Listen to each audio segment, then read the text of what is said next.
Here's how to replace the headlight and controller on a RAEV Bullet GTX e-bike. So there are two bolts, one on either side of the headlight that hold it on. They look like that. And then there are two wires that you just pull to disconnect like this. Also, I recommend removing the batteries from the bike before you do this so you don't get zapped or short anything out. The bolt has a lock washer on it, so don't lose the lock washer, and then pull it out like that.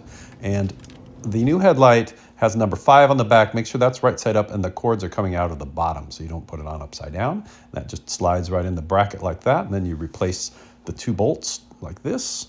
And then you connect the two connectors. You can't get them screwed up because they're different types. So it's real easy. Just connect the one to where it fits in. And there are arrows on the sides of the connectors to let you know how to line it up. And then down at the bottom next to the pedal is a cover that holds the controller box. So inside of the controller box, you can see there's a controller, which is the big box, and the little box on top of it. And then back here is the wire to the rear wheel that you have to undo, and one zip tie that goes to the back wheel that also needs to be unplugged. So clip the zip tie, unplug the rear wheel connector, and disconnect it. And that just pressure pops out pretty easy.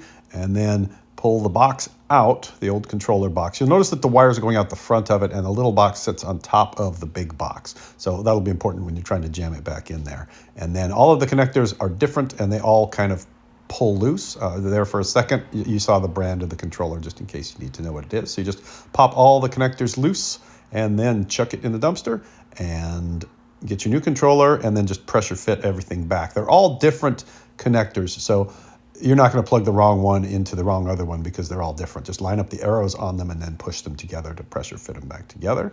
Except for, of course, the rear wheel. It's got to go out of the hole in the back of the controller housing. So it comes out and then it goes down this way under the swing arm and connects onto the back wheel. And then this is a really tight fit, but you want to remember that the wires go out the front and the little box sits on top of the big box, and just jam it in there to get it to fit and then put the cover back on. Note that there is a wire going out the bottom. Make sure that that wire is correctly going out that channel. That's for your pedal sensor.